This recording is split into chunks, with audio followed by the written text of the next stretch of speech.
What's going on, guys? Anime Yokage back at it again. And I bet y'all didn't know this about me, but one of my favorite anime that has ever come out, anime or manga, happens to be Hunter x Hunter. And that is the manga that we get the privilege of starting up today on this channel. Ever since I started this channel, I was going to be One Piece and Jujutsu Kaisen primarily, and then possibly branch out to some other manga. But I never thought that I would actually get the chance to cover Hunter x Hunter week to week, like I'm going to get to now, hopefully for the foregoing future. If you all aren't very familiar with it, Togashi can sometimes get some really bad health problems, and this is something that's been plaguing him for a very, very long time. So, him hopping back in the saddle and getting back to putting out Hunter x Hunter is absolutely incredible. But above all, I do wish for his health first. So, Togashi, if you got to take some weeks off and you're listening to this, take it. Take the weeks off. Now, Togashi in the past has already put out on Twitter, I think it was three potential endings that Hunter x Hunter could end up with if he's not able to finish the series. Now, you can look those up on your own, or I am thinking about doing a full recap of everything that you have missed from the end of the anime until the current manga. So if you guys would like me to do that, go ahead and drop a comment below and let me know. If you do, how would you like it? Would you like it in a very long format, like just kind of winded out? Or would you like it in a part series by arc or by chapters, or maybe even volumes? Let me know. I would be more than happy to cover that because I want to talk more Hunter x Hunter. And to talk more Hunter x Hunter, I should shut up now and get into the chapter. So let's get into it. So without further ado, this is Hunter x Hunter chapter 401. We begin with a view of the Black Whale ship. It says that it is Tuesday. Tuesday, the 10th day of the voyage. It points out that they are floating on a peaceful sea journey, which that implication tells me that later on, the Black Whale will run into some choppy waters. That's just a guess. Why else would you talk about it being peaceful if at one point it could not become peaceful? And that'll probably add into the story somewhat. We return to the story where Kurapika is giving a divination test, and he is unlocking the nen of the personal guards and other people upon the ship. So he's doing this in kind of process of different groups and the different bodyguards of different princes. So the 5th prince's guard is up, the 5th prince, Tebeppa. Now the first guard is coming up, and the first guard is a young woman with her ponytail pulled back. And one of the other guards that is watching over the divination testing and everything like that, he's standing on the outside and he's watching all these different people go in. He already notices that this guard of Tebeppa has their nen unlocked. They're already a nen user. They don't need this unlocking or this divination test. And upon realizing this, he doesn't say anything. He wants to see how Kurapika reacts. So he sits there and wonders, are they going to say anything before this test starts? Is Kurapika going to find out mid-test, or are they not going to be caught at all somehow? So before the test goes underway, immediately the guard says, "Don't need it, I'm a nen user." Before we go any further, the Queen of Mewing, that jawline and those cheekbones are incredibly chiseled. I don't know why Togashi focused on this so much, but it's a lot. I don't know, stupid observation, but I don't feel like I could keep going in the review if I didn't point that out. But not only does she have chiseled cheekbones and a jaw to match, she can also use nen, which she reveals to Kurapika and the other guard in the room. She goes on to say, "That said, although I'm a nen user, the snakes were not my doing." And apparently she's about to show her nen technique. She says, "This will act as proof and reasoning for why I'm here at this moment right now." And if you're wondering what she was referring to by the snakes, there is some kind of assassin upon the ship that Kurapika is currently trying to find. And like I said, if you guys want me to do a whole recap of all the chapters before, drop it in the comments below and I will cover all this for you. But as of right now, we are going to stick to this particular chapter, and I will kind of jump back as I need to, but I feel like it isn't incredibly important to the story about this chapter right here, what's happening about the snake user. It's important. It's actually very important to the story, just not right now. So I will get to it. But as she announces that her reasoning and proof of why she's here and why she isn't the snake user, she pulls open this kind of aura transparent see-through sheet of paper, and it also looks like there's a pen in her hand. She says, "This is my conditional manipulator ability, Moonlit Decree." And the kanji in here reads translucent words, Moonlit Decree. So that is the full name of her nen technique, is translucent words, Moonlit Decree, which sounds soft, but also sounds pretty cool. I feel like this can be a powerful nen ability already, but let's keep going and let's discern that for ourselves. She then states, I can bestow or limit the power of whoever signs this contract in my hands right now. She does let Kurapika know that this contract is binding, but the other party has to willingly sign voluntarily on their own, which, if you know anything about nen use and nen techniques, this is a way like a limiter or a binding vow in order to make this technique extremely powerful, that this condition has to be met. So before he signs, she prompts him to please listen to the entire plan. Kurapika says, "Okay, I'll hear you out. What are the details?" And she claims the details that she has so far are to ally with Prince Tubepa, the fifth prince. Now, the guard does note to Kurapika that the fifth prince, Tubepa, has no idea that she is a nen user. Apparently, this contract that she's pushing is of her own free will to create an insurance policy. She claims that it's an insurance policy to ensure her real, true plan. Kurapika lets her know real quick that he doesn't have time for this. He doesn't have time to sift through the lies and the truths. So he pulls a gun on her. He pulls a gun on her and points it towards her, but also you can see that he's using his conjuring chains underneath it. And the conjuring chain that he has pulled out is basically a lie detector. The lie detector is going to move the chain if it detects a lie from the person that's talking to him. And the gun pointed at her says, "If you lie, you die." And he confirms this. "So if I determine that you're lying, I'll shoot." And as her cheekbones relax, she also makes a really good point, saying that isn't that an empty threat, since nen users probably can't be killed by a .22 caliber because of the nen aura that gets put around them and the durability that brings to their bodies. And like I said before, if you're new to Hunter x Hunter, she's about to explain why she has to give the entire truth, because that is a condition for her nen ability to be met. Now, the more that these nen abilities, the stronger the conditions or the harder the conditions are to pull off, the stronger the innate technique will be. This is one of the many reasons that I love the nen system, because you have to be creative in how you're going to implement it. Don't get me wrong, I love Dragon Ball. I love Naruto. I love all those kind of shows that it's based upon power level of the individual. What I love about these is that this person has to make and create a nen ability and then impose conditions upon it in order to make sure that their nen ability is strong enough. Kurapika is one of the greatest examples of this. And if you guys would like me to explain Kurapika's ability in depth, go ahead and drop another comment below and I'll make a video about Kurapika's nen abilities. But he is one of the greatest examples of how using conditions can strengthen your nen ability almost to infinity. Now, before I went on a rant, she's explaining that she needs to explain everything within this plan, because part of the plan is to bestow new powers upon Kurapika. So in order to do so, she needs to divulge even more of the plan in order to meet this equivalent exchange of, all right, well, you got to give up a lot in order to gain a lot. He says, "What's this true goal then?" She says, "That's kind of complicated. I don't know where to start." But she says, if I'm going to explain this plan at all, I guess I got to explain the original plan that was in place before this plan. So she says, "Hear me out. Beyond Netero is my father." Which of course shocks everybody in the room. They didn't even know that Beyond Netero had any kids.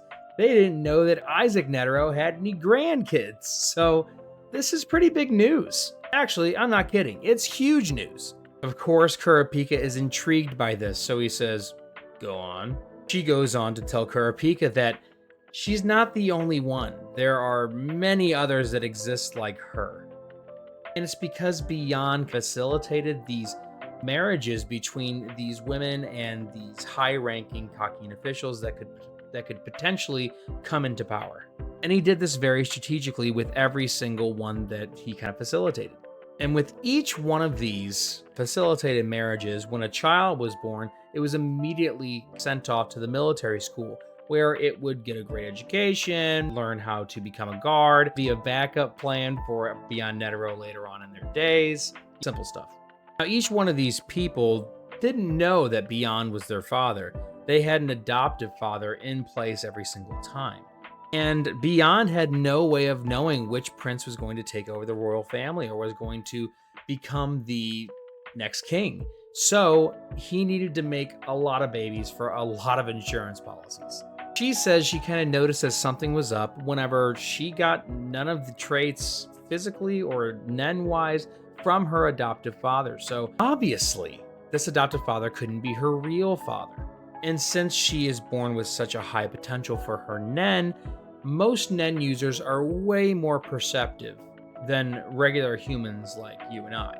So obviously, her intuition is most of the time correct. Now, to place all these kind of children around the royal family is the original plan. This is the original plan, not her plan, but the original one that Beyond set up.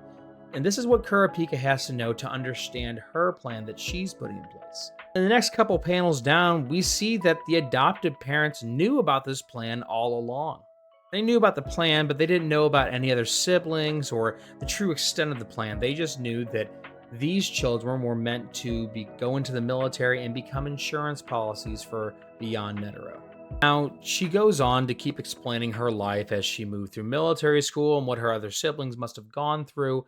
And then she drops the bomb that we all know as a offspring of Netero and Netero's family is that most likely their nen was awakened immediately. She claims we had our nen awakened from birth. It appears that if nen is awoken in infancy, the infant will develop ten and zetsu rapidly in order to protect itself from harsh fatigue. Now, if you know anything about Hunter x Hunter yet again, and I believe that I'm correct on 10 here, 10 is the strengthening of the body. Zetsu is the suppressing of aura. So protect the body and then pull in your aura so that you can be invisible to other people, really. It hides your innate strength, and also if you're good enough at Zetsu, you can really appear invisible to all those around you, even regular humans. And thanks to Ten and Zetsu, they were able to top the class in all the physical attributes and activities of their military training. And all these babies, when they were born, I assume they were awakened their nen. And to awaken your nen, you need to be attacked by nen. This doesn't need to be a super hostile attack, but it does need to open the pores within your body that excrete nen. So you basically have your nen all locked up in your body, and once it is in contact with nen and is awoken, you can start to feel your own nen and then apply it how you see fit. She claims that the attack to awaken their nen wasn't just the attack to awaken their nen. He placed a curse at the same time that he was awakening the nen. If you all know anything about nen curses, they're horrible.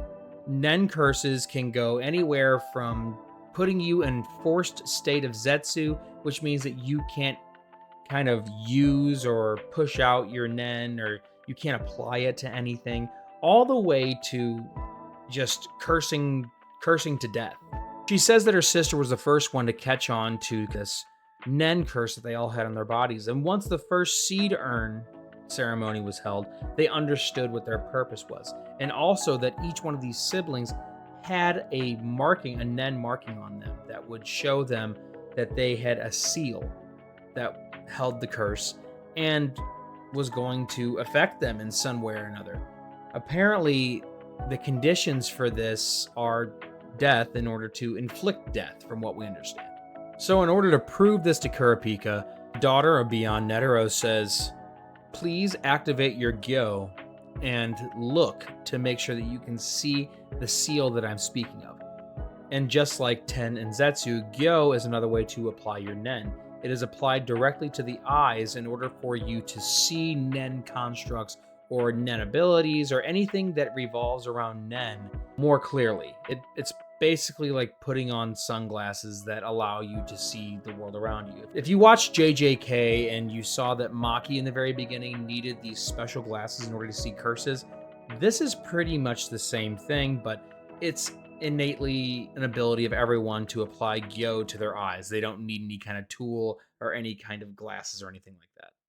We see the Nen seal, and it kind of looks like an eyeball, but as it zooms into it, it looks kind of like the same seal from Naruto that was holding in Kurama. But you know what? Now that I look at it a little bit more, that's totally an eye. I tried to make something out of it, something different, but that's an eyeball. And that's whenever she says they realize that her and all of her siblings that are within the military and are being trained to be royal guards were simply put there as a contingency plan and a appetizing sacrifice. And of course, you're thinking, just get it off, burn it off, cut it off. I would cut that out. Oh, I would go get someone to get it out. They were told that none of this would ever work, and it's one of the strongest Nen seals that anyone has ever seen. And not just one of them, it's in every high-powered sibling that is a part of Netero's family as an insurance policy that are very close to every royal member of the Kakin Empire. She's like, I pretty much know that it's super powerful. She pretty much says, I know it's super powerful. I know I can't get rid of it. I don't know anything else about it, though. It's at this point during this super long conversation that the other guard says, hey, do you think we should wrap this up? Because people are going to realize that this isn't just a divination test anymore. They're going to start getting suspicious that something's going on. Kurapika reminds him that it's not as simple as, hey, let's just stop this conversation and you pick it up later. He has to hear the entire thing in order for the contract to be able to bestow powers upon him and make the contract valid. Because if he doesn't understand or is going to have plans or anything, that contract will be null and void because it hasn't been explained to him properly, as per the condition of her Nen ability. She says not only her, but there are 10 other appetizing sacrifices and 14 princes. So there's no telling where these other sacrifices are, who has it. I guess you could use Gyo and tell everyone to lift up their tongue, but as of right now, they don't know who the other sacrifices are. Now, Kurapika thinks that the main target that they're after is the first prince, Benjamin. But Netero's daughter doesn't actually believe this either. She claims we're talking about a cunning, cold-hearted, thorough man who has an ample time to prepare. It doesn't make sense to go to such lengths in order to support such an easy target. And that's when the story gets even crazier, because she says she doesn't believe it's first prince Benjamin. She believes that one of the princes that are in the succession war is Beyond's child.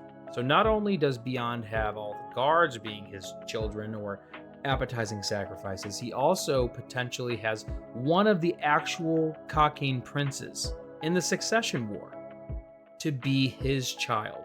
And you would think, because the seed urn, after a drop of blood, allows the princes to participate in the seed urn ceremony. So Kurapika, thinking on his feet, goes, well, wouldn't the seed urn not allow Beyond's child to be in this? And he turns around to ask one of the queens. And the rule states only Nasubi's wife's legitimate children can participate.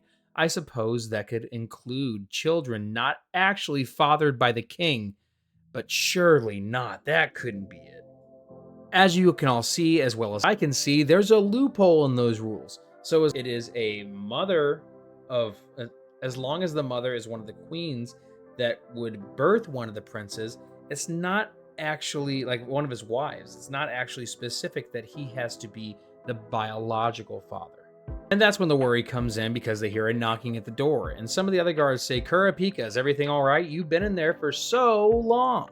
Kurapika comes out and says, don't worry, we're good. We're just negotiating a treaty for Prince Tubepa with ourselves. We just can't really come to a conclusion, so it's going to take a little while. The guard who initially realized that Netero's daughter was a Nen user before they went in is kind of studying Kurapika to see maybe the outcome of what's going on in there. And he says that he can't really see any changes in Kurapika as of right now, because he thinks that because they're already a Nen user, they might be the assassin. So anyways, after Kurapika quells the masses outside the doors, he re-enters and says continue with explaining the treaty or the contract I'm going to sign. And so Netero's daughter goes on and says, Prince Tubepa's contract will be a peace treaty with the 8th Queen Oito and the 14th Prince Wobble. It prohibits any attacks between the respective queens, princes, or their guards, renewing weekly if the 5th prince's representative registers in the room 1014 every Sunday at 9 a.m.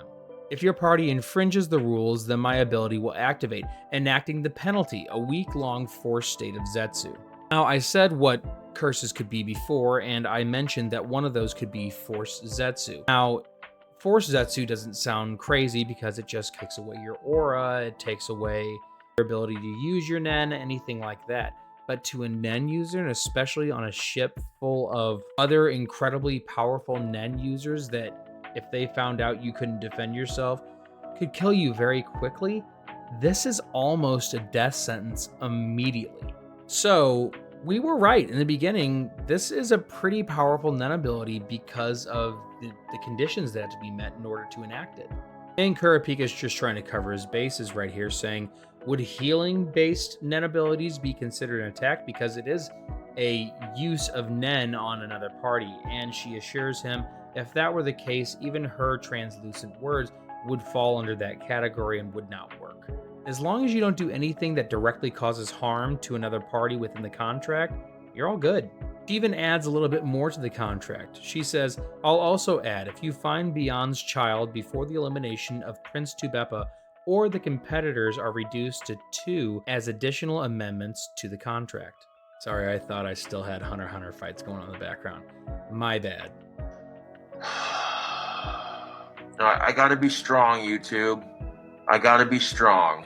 Now she said if everything falls through and maybe the princes don't enact or they break the contract unknowingly or something like that, that she promises to start a new contract with Kurapika and bestow the boon onto him. And the boon is penalty reward, so he gets some kind of reward for fulfilling his side of the contract, even if another side does not fulfill their side of the contract. And that boon will be the single one use of translucent words for Kurapika's own use and well-being. And since Kurapika has a lot of conditions upon his Nen ability, sometimes he needs to get a little drastic in order to enact the full power of his Nen ability.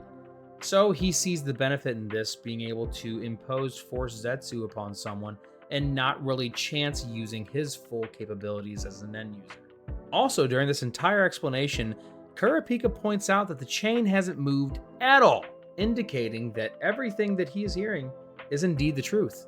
And as they're about to sign, Netero's daughter says, but wait, I have to tell you my end goal, what I really want before you sign. And what she really wants is that if it's confirmed that one of the princes are beyond Netero's child, they want to be able to eliminate them with their own hands. And she goes on to say, if my dad was just honest with me and he wouldn't have put me into this position, I wouldn't have had to show this kind of resolve. I might have helped him take over the Kakin Empire. But at this point, I'm just a pawn, and my death is, I'm just a contingency plan. So if she's unalived, that's how Netero reaches his full plan of world unity, or domination, as it should be called. So after we assume that Kurapika signs and everything like that, they both exit the room, and she is just emanating aura. But the guards are looking at her and Kurapika and says there's no sign in their aura of any kind of battle or fight. So what really happened in there? Sorry, this entire time, the name of Netero's daughter was Longhee. I'm sorry. I'll get it next time. As of right now, you knew who I was talking about, so it's fine. Now, this guard just keeps going on to try and find out who the assassin is, and he keeps trying to evaluate Kurapika in the current situation. But eventually he's like, whatever, this is probably just to keep face with the relations. And that's whenever another guard walks up and starts speaking to him. His whole face is blocked out and everything. And he seems off, as if he just realized that something happened. And if I were a betting man, I would say that this person was probably the mystery assassin.